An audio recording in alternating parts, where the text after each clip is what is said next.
The colony's ship New Horizon descended through the purple clouds of Kepler 442b on a cold morning in the year 2847. Inside the massive vessel, 3,000 human colonists waited in their cryopods, dreaming of a new world. But they were not alone. In a special section of the ship, 500 Earth dogs also slept, their hearts beating slowly, their paws twitching with dreams of grass and sunshine. Zixthar watched the ship land from behind a thick tree.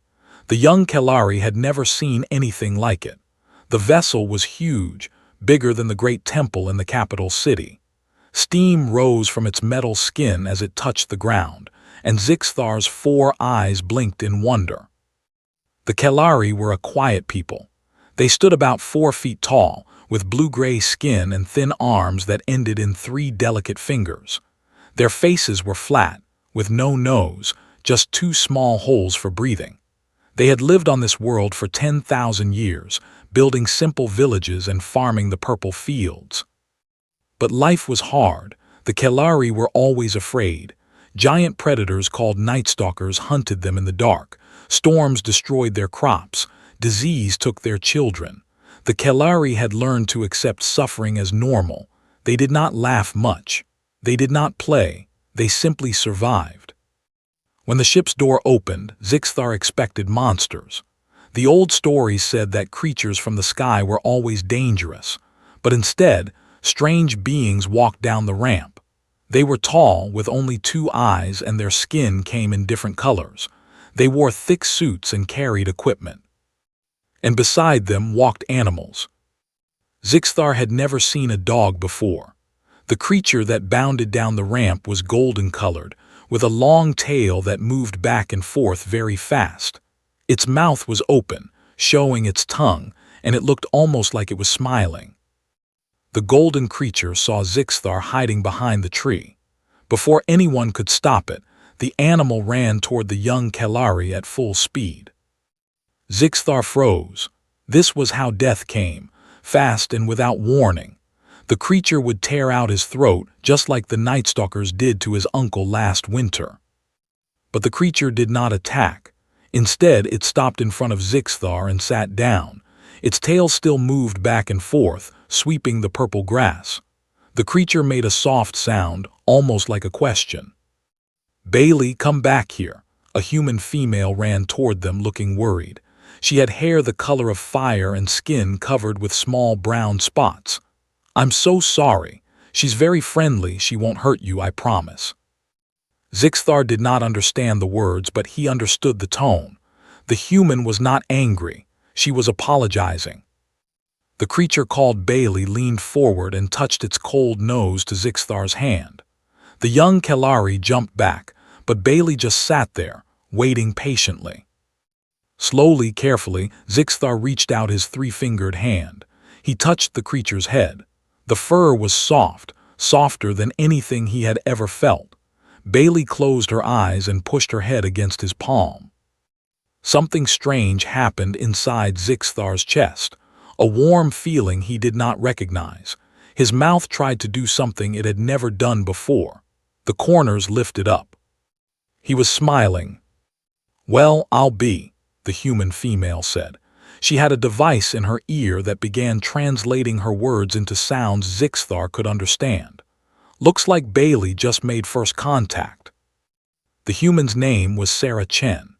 She was the colony's chief veterinarian, responsible for all 500 dogs that had made the long journey across space. She explained to Zixthar that dogs were Earth animals who had lived with humans for over 40,000 years. "They're our partners," Sarah said, kneeling down next to Bailey. "They protect us, help us work, keep us company. Humans and dogs evolve together. We need each other." Zixthar watched as more colonists emerged from the ship. Many of them had dogs walking beside them. Some dogs were small, some were large. Some had short fur, some had long fur. But they all had the same look in their eyes. They were happy. Simply, completely happy to be alive. The Kelari elder named Morthan approached the landing site with great caution. He was old, his blue-gray skin wrinkled and spotted. He walked with a staff because his legs were weak. Behind him came a dozen other Kalari, all looking terrified. "Sky dwellers," Morthen said, his voice shaking. "Why have you come? What do you want from us?" The colony's leader stepped forward. His name was Captain James Okonkwo, a tall man with dark brown skin and kind eyes. He had a dog too, a large black and brown animal that stood close to his leg. "We come in peace," Captain Okonkwo said through his translator. "We ask permission to share this world with you. We bring gifts and knowledge. We want to be friends." Morthen looked at the black and brown dog. "What is that creature? Is it dangerous?" "This is Max," the captain said. "He's my German shepherd, and no, he's not dangerous, not to friends." He paused. "Would you like to meet him?" The old elder took a step back. "I am too old to be eaten." Captain Okonkwo laughed softly. It was a warm sound, not mocking. "Max has never eaten anyone. Here, watch." He reached into his pocket and pulled out a small treat. "Max, sit." The big dog sat immediately. "Max, shake." Max lifted his paw. The captain took it gently and shook it. "Max, speak." The dog barked once, loud and clear. The Kalari villagers jumped back in fear, but Zixthar stepped forward. "He does what you say." "He does," the captain confirmed. "Because we're partners. I take care of him and he helps me." Morthen watched this display with all four of his eyes. In his long life, he had never seen a predator obey commands. Predators were wild, dangerous, impossible to control. That was the nature of things. But here was proof that the nature of things could be changed. "These creatures," Morthen said slowly, "they live with you, in your homes." "Yes," Sarah Chen answered.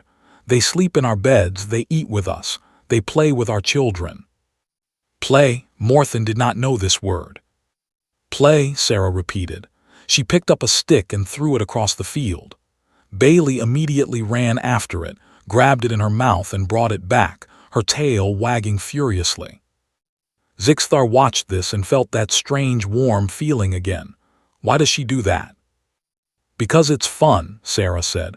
"Because it makes her happy. Because she loves to run and chase things. That's what play is, doing things just because they bring joy." The Kalari exchanged confused looks. Joy was not something they had much experience with. Survival left little room for joy. That night the colonists set up their first camp near the Kalari village. The two groups kept a respectful distance, but the dogs had other ideas. They wandered between the camps, sniffing everything, meeting everyone. A small Kalari child named Pikra sat alone at the edge of her village. She was sick, had been sick for many months. The illness made her tired and sad. She could not play with the other children because she had no strength. She could not help her parents because she was too weak. A small white dog with curly fur approached her. Its name was Snowball, and it belonged to a human boy named Tommy. Snowball looked at Pikra and tilted its head. Pikra did not move. She was too tired to be afraid. Snowball walked closer, then lay down next to the sick child. The little dog pressed its warm body against Pikra's side and let out a long, content sigh. Pikra felt the warmth seeping into her cold body. She felt the soft rise and fall of the dog's breathing. Slowly, carefully, she put her hand on Snowball's back. The dog's tail wagged gently. For the first time in many months, Pikra smiled. She did not understand why. She just knew that something important had happened. Something had changed. When Tommy came looking for his dog an hour later, he found them both asleep in the purple grass. Pikra's thin hand was still resting on Snowball's back, and both of them looked peaceful. Tommy did not wake them. Instead, he sat down nearby and watched over them both until the stars came out. The first month was difficult for everyone. The colonists had to build shelters and learn about this new world. The Kalari had to accept that the sky dwellers were not going to eat them or steal their land. Both groups were cautious, keeping mostly to themselves. But the dogs did not care about caution. Dogs, as Sarah Chen often explained, did not understand politics or fear or cultural differences. Dogs understood simple things: food, play, love, pack. And to the dogs, everyone was pack. A big brown dog named Bear started following the Kalari hunters on their morning trips. The hunters were looking for small animals called skitters that lived in the purple grass. Skitters were hard to catch. They were fast and could see in all directions. Bear changed everything. The first time Bear saw a skitter, his instincts kicked in. He dropped low, his eyes focused, his body still. The Kalari hunters watched in amazement as the dog crept forward without making a sound. Then Bear charged.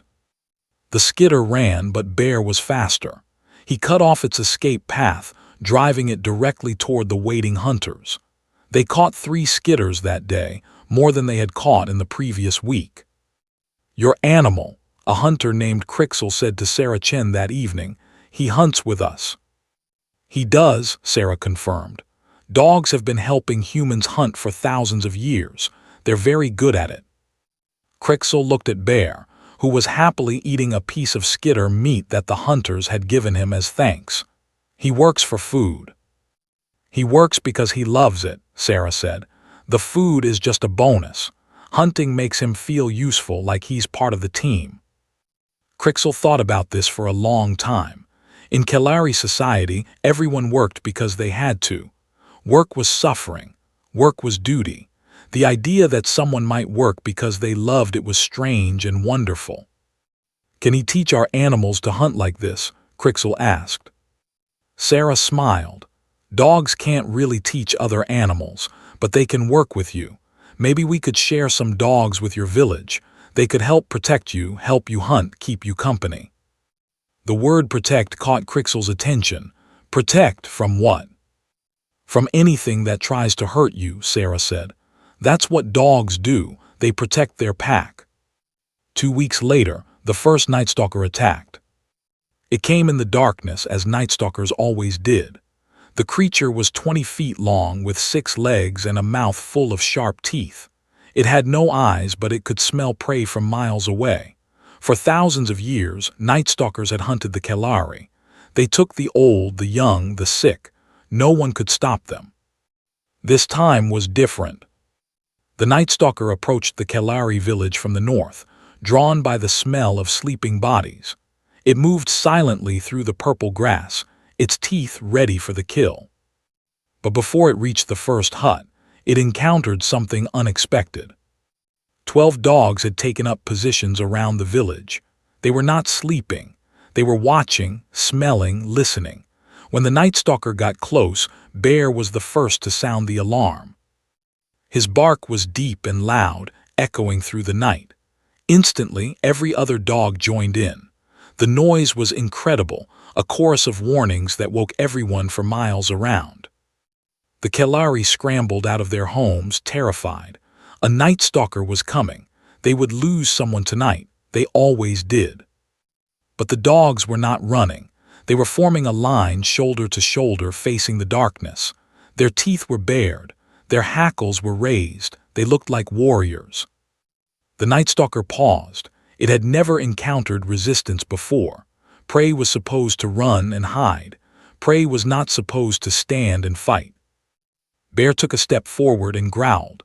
The sound was low and dangerous. The Night Stalker hesitated. Then the humans arrived. Captain Okonkwo led a group of colonists carrying bright lights and making loud noises. The combination of dogs, lights, and sounds was too much for the Night Stalker. For the first time in its life, the predator felt something it had never felt before. Fear. It turned and ran into the night.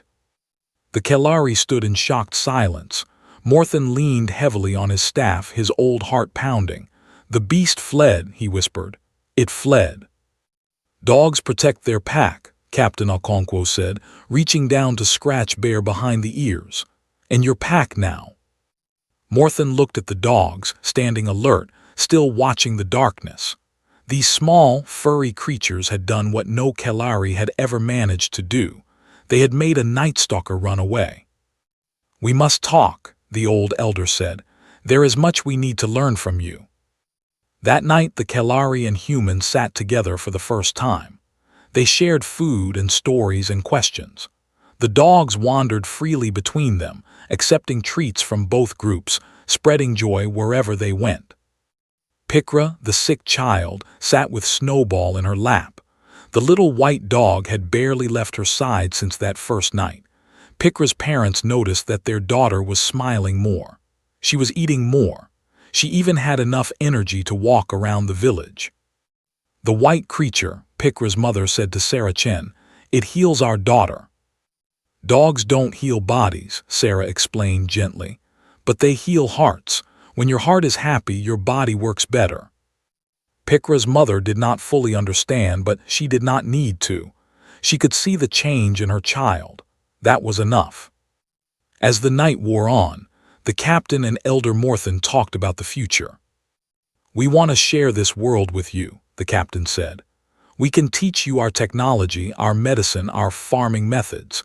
In return, you can teach us about this planet, about the plants and animals and weather." "And the dogs?" Morthen asked. "The dogs are gifts," the captain said. "They're family, and family takes care of each other." Morthen was quiet for a long time. Then he spoke in a voice heavy with emotion. "For 10,000 years my people have lived in fear. Fear of predators, fear of weather, fear of disease. We do not laugh because there is nothing to laugh about. We do not play because play is waste. We simply try to survive until death takes us." He paused and looked at Bailey, who was rolling on her back while Zixthar rubbed her belly. The young Kalari was making a sound that Morthen had not heard in many years. Laughter. "But tonight," Morthen continued, "I see my people smiling, I see children playing, I see hope." His old eyes met the captain's. "How do we become pack?" Captain Okonkwo smiled. "You already are." 6 months passed, and the colony called New Haven grew. The humans built houses and farms and workshops. They shared everything with the Kalari: medicine that cured old diseases, tools that made work easier, knowledge that solved ancient problems. But the biggest change came from the dogs. By this time, every Kalari family had at least one dog living with them. The colonists had brought many breeds, and each breed had different talents. Border collies helped the farmers manage their livestock. German shepherds guarded the villages at night. Golden retrievers played with children and comforted the sick. Small dogs like chihuahuas warned of approaching danger with their high-pitched barks. Zixthar had become Bailey's official partner. Sarah Chen had taught him how to care for the golden dog, how to feed her and groom her and play with her. In return, Bailey followed Zixthar everywhere, watching over him like a guardian. "Why do you follow me?" Zixthar asked Bailey one afternoon as they walked through the purple fields. The dog, of course, did not answer with words. She just looked up at him with her warm brown eyes and wagged her tail. Zixthar had learned to understand that look. It meant, "because I love you." The Kalari had no word for love. Their language had words for survival, duty, work, and fear. But in the past 6 months, they had been inventing new words. The word for what they felt when a dog greeted them in the morning was warm heart. The word for what they felt when a dog fell asleep in their lap was safe soul. The word for what they felt when they watched dogs play in the grass was joy bubble. These new words spread through the Kalari villages like fire. Old Kalari who had never smiled began to smile. Young Kalari who had never played began to play.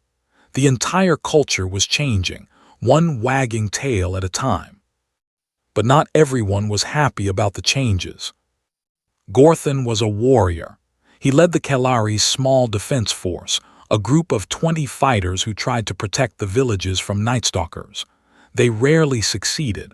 Most of Gorthan's friends had been killed over the years. He carried their deaths inside him like stones. When the dogs arrived and scared away the Nightstalker, Gorthan did not feel joy. He felt shame. These small, furry creatures had done what he could not do. They had protected the village.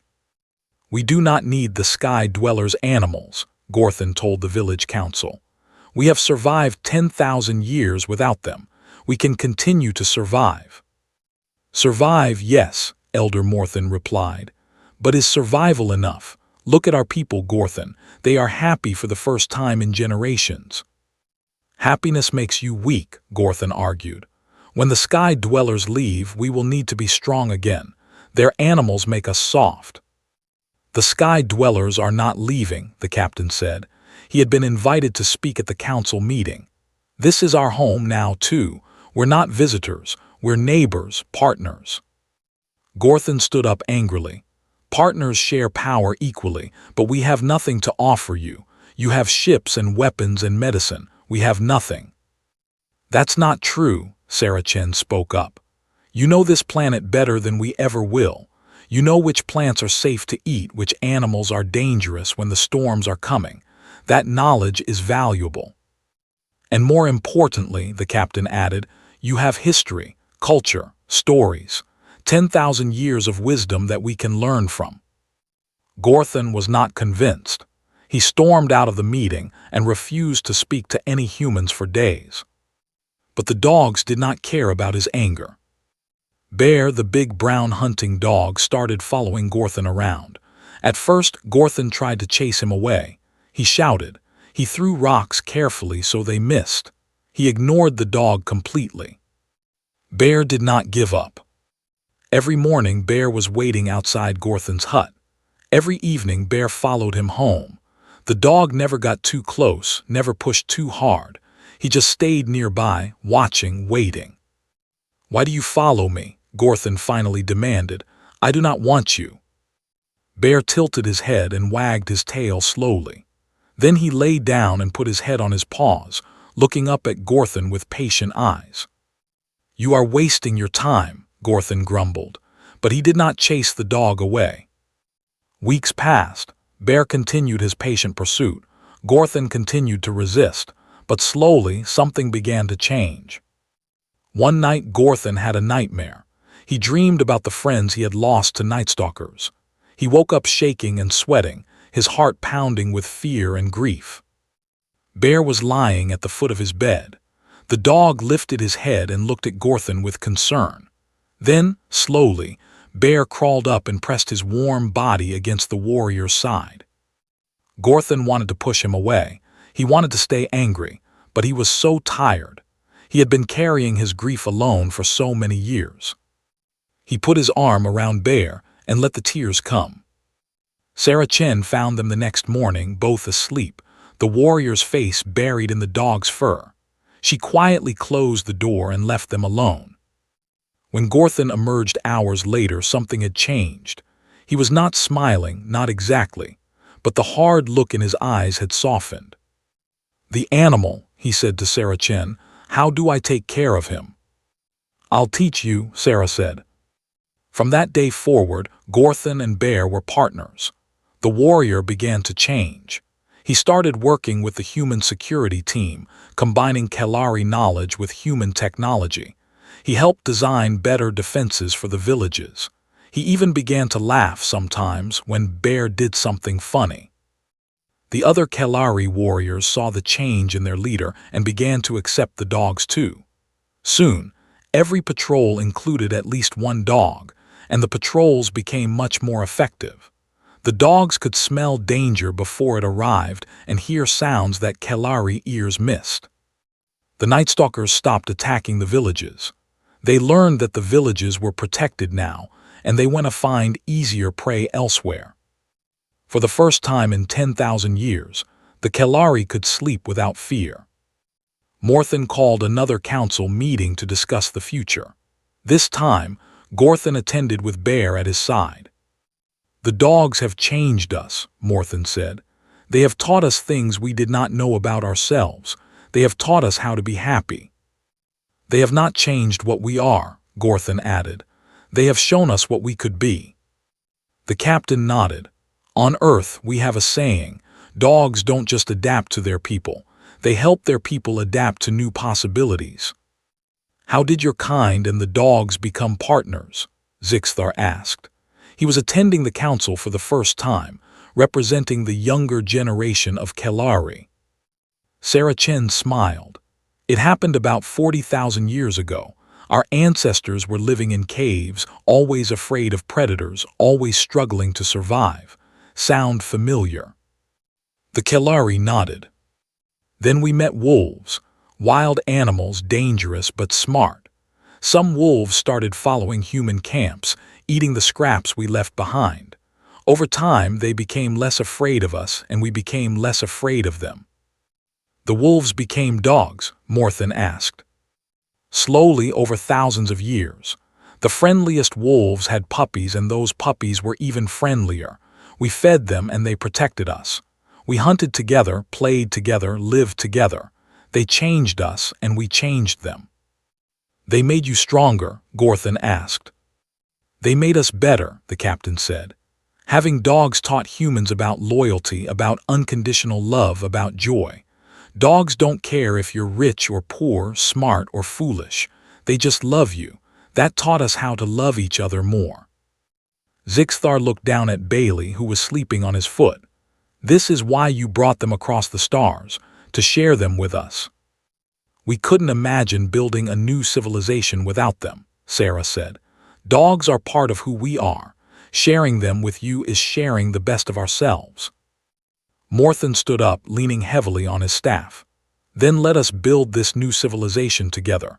Kelari and human and dog, 3 species, 1 pack. Everyone in the council room barked, howled, or cheered. The dogs joined in, adding their voices to the celebration. Outside, the sun was setting over New Haven, painting the purple sky with streaks of gold and red. Children of both species were playing in the fields, chasing balls and each other, laughing and barking. Everything was getting better. 3 years had passed since the New Horizon landed on Kepler 442b. The colony of New Haven had grown into a thriving town of 10,000 humans, 8,000 Kelari, and over 2,000 dogs. The 2 species had learned to live together, work together, and play together. But the galaxy is a big place, and not everyone plays nice. The first sign of trouble came on a peaceful afternoon. Zixthar was helping Sarah Chen at the veterinary clinic, learning how to care for injured dogs. Bailey was lying in the corner, keeping an eye on everything. You're getting good at this, Sarah said, as Zixthar carefully bandaged a dog's hurt paw. Dogs deserve good care, Zixthar replied. They give us so much, we should give back. Before Sarah could respond, every dog in the clinic suddenly lifted their heads. Their ears perked up, and low growls rumbled in their throats. What is it? Zixthar asked. Bailey stood up and moved to the window.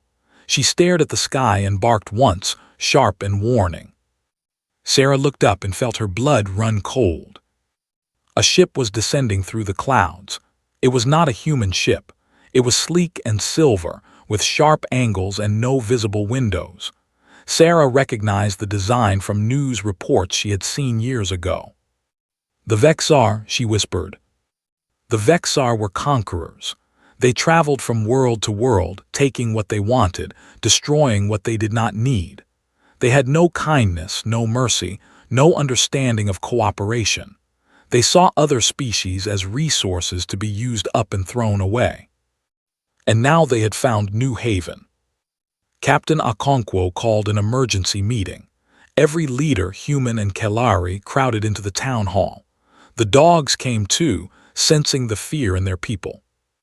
The Vexar ship is holding position above the atmosphere, the captain reported. They've sent a message. They're giving us 1 day to abandon the colony. Then they're taking over. Can we fight them? Gorthan asked. He had become the head of security for all of New Haven, human and Kelari together.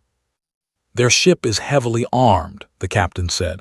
We have basic defenses, nothing more. If we fight directly, we lose. Then we run, a human asked. Where would we go? Morthen replied. This is our home now, both of ours. The room fell silent. Fear hung in the air like fog.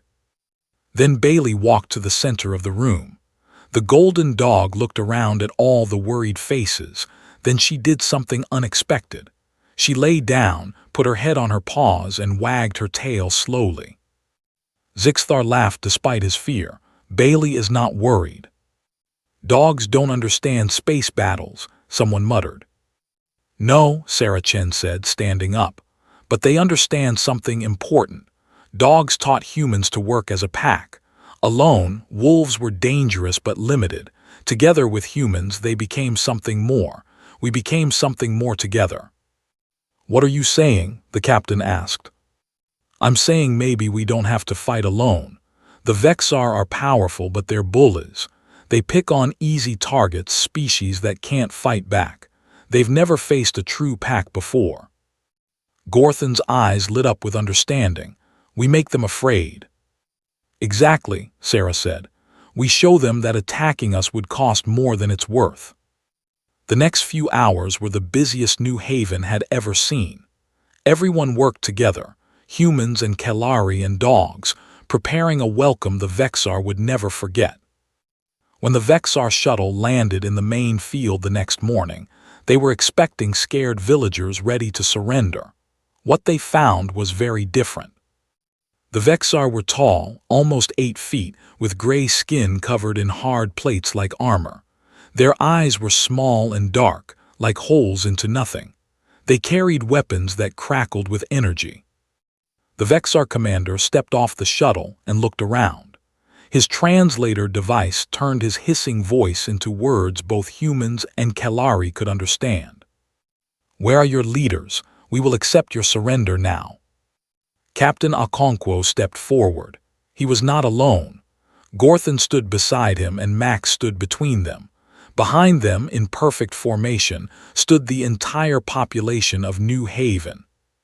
10,000 humans, 8,000 Kelari, 2,000 dogs. We're not surrendering, the captain said calmly. The Vexar commander made a sound that might have been laughter. You cannot fight us. Your weapons are primitive. Your numbers are small. You're right that we can't beat you in a direct fight, the captain agreed. But we can make taking this colony very, very expensive. On cue, the dogs began to bark. Not random barking, but coordinated, pulsing, powerful. The sound echoed across the field like thunder. The Vexar soldiers shifted nervously. They had never heard anything like it. These animals, the commander said, they are weapons. Their family, the captain replied, and they'll fight to protect their family, all 2,000 of them, and so will all 18,000 of us. The Vexar commander's small eyes moved across the crowd. Everywhere he looked, he saw determination. The humans stood ready with their tools and devices. The Kelari stood ready with their knowledge of the land. And the dogs stood ready with their teeth and their loyalty. We know about the Vexar, Sarah Chen called out. You take easy targets, colonies that surrender without a fight, but we will not surrender. Every soldier you send, we will resist. Every day you stay, we will make you pay. You will gain a planet and lose an army. And even if you win, Gorthan added, his hand on Bear's head, we will never serve you. We are pack. We die together before we bow apart. The Vexar commander was silent for a long moment. His soldiers waited for orders, their weapons ready. Then something happened that no one expected. From the back of the Vexar group, a younger soldier stepped forward. His plates were smaller, less developed, and his eyes seemed different from the others. Commander, the young Vexar said, these creatures, the small ones with fur, what are they? Irrelevant, the commander snapped. No, the young Vexar insisted. Look at them. They stand with the tall ones and the blue ones without being forced. Why? How? The commander had no answer. The young Vexar walked toward the front of the crowd. The dogs growled, but the captain held up his hand, telling them to wait. The young Vexar stopped in front of Max. The big German shepherd stared at him with intelligent eyes. This creature would fight for you, the young Vexar said slowly. It would die for you, not because you force it, because it chooses to. Yes, the captain said. Why? Because we're pack. The young Vexar was silent for a long moment. Then he did something no Vexar had ever done before. He knelt down and reached out his hand toward Max. The big dog looked at the captain. The captain nodded. Max stepped forward and sniffed the Vexar's hand. Then, slowly, he pressed his head against the alien's palm. The young Vexar's eyes widened. For the first time in his life, he felt something warm and soft. He felt the heartbeat of another creature, freely offering trust and connection. He felt the beginning of understanding. "Commander," the young Vexar said, standing up, "I will not fight these people." "You will follow orders," the commander hissed. "No," the young Vexar turned to face his leader. "The Vexar way is wrong. We take and take and take, but we are always empty.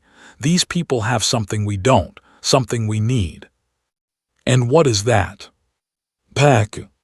The standoff lasted another hour. In the end, the Vexar commander faced a choice. He could fight and maybe win, but at a cost his superiors would not accept.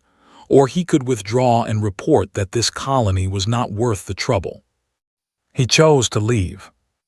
As the Vexar shuttle lifted off, the young soldier who had touched Max looked back at the crowd below. The captain raised his hand in farewell. The dogs barked their goodbye. New Haven had survived. That night the celebration went on until dawn. Humans and Kelari danced together, sang together, laughed together. The dogs ran between them all, spreading joy like a contagious disease. Zixthar sat with Bailey on the hill overlooking the town. Below them, thousands of lights flickered like stars that had fallen to earth. "We did it," he said, scratching behind Bailey's ears. "We protected our home." Bailey wagged her tail and licked his face. "You know what's amazing?" Zixthar continued. "Before you came, we didn't even know we could stand up for ourselves. We thought fear was normal. We thought suffering was the only way." He looked at his golden friend and smiled. "You taught us to be brave by teaching us to love." Bailey barked once, soft and happy, and put her head in Zixthar's lap. The stars wheeled overhead, and somewhere out there, a young Vexar was beginning to question everything his species believed. He would remember the moment when a strange, furry creature showed him kindness without reason. He would remember the warmth of that touch. And one day, years later, he would return to New Haven with questions instead of weapons. He would ask to learn about dogs, about pack, about love. But that is another story. 10 years after the first landing, New Haven was no longer a colony. It was a civilization. The town had grown into a city, and other cities had sprouted across Kepler 442b. Humans and Kelari lived together in perfect harmony, their cultures blending into something new and beautiful. And at the center of this civilization always were the dogs. The dogs had evolved too, in their own way, not biologically, but culturally. They had learned to understand both human and Kelari commands. They had developed special relationships with individuals of both species. Some dogs were now working their third or fourth generation with the same Kelari family, passing their knowledge and loyalty from parent to puppy. Zixthar was no longer a young observer hiding behind a tree. He was now a leader, one of the few individuals who sat on both the Human Council and the Kelari Council. He worked to bridge differences and build understanding. And Bailey was still with him. The golden dog was old now, her muzzle gray and her steps slow. She spent most of her time sleeping in sunny spots, but she still followed Zixthar everywhere she could. Sarah Chen, also older but still active, visited them one afternoon. "She doesn't have much time left," Sarah said gently, looking at Bailey. "Her heart is getting weak." Zixthar felt something break inside him. He had always known this day would come. Dogs did not live as long as humans or Kelari, but knowing something and feeling it are very different things. "How do I say goodbye?" he asked, his voice cracking. "You don't," Sarah said. "You say thank you, you remember everything she gave you, and you pass that gift on to others." That evening, Zixthar carried Bailey to the hill where they had watched so many sunsets together. He wrapped her in his warmest blanket and held her in his arms. "I was so scared when I first saw you," he whispered. "I thought you would hurt me. Instead, you changed my whole world." Bailey's tail wagged weakly. She looked up at him with eyes full of love. "Before you came, my people didn't know how to be happy. We didn't know how to play or laugh or love. You taught us all of that. You taught me." He held her closer as the sun began to set. "I will miss you every day for the rest of my life, but I will not be sad.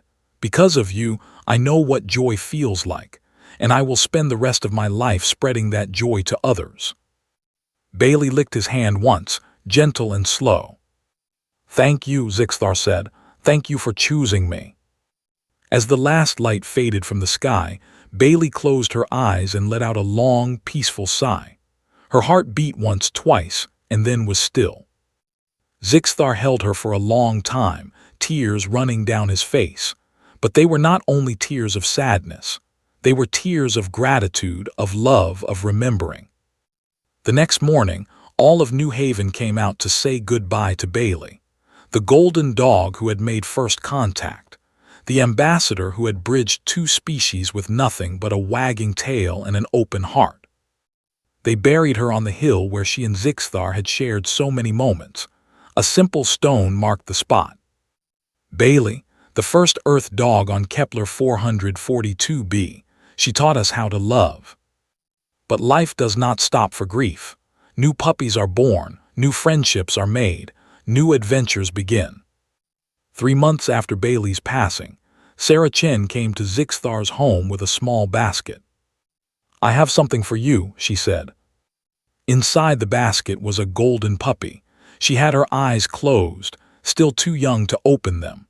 Her fur was the exact same color as Bailey's. "This is Sunshine," Sarah said. "She's Bailey's great-great-granddaughter, and she needs a partner." Zixthar looked at the tiny puppy and felt his heart open once more. New tears came, but these were tears of joy. "Hello, little one," he said, picking her up gently. "I have so much to teach you, and you have so much to teach me." Sunshine yawned and snuggled against his chest. The cycle continued. 50 years later, Zixthar was very old. His blue-gray skin was wrinkled and spotted, just as Morthan's had been when the ships first landed. He walked with a staff because his legs were weak. But he was not alone. Sunshine's descendants had kept him company through all the years. Each dog learned from the one before.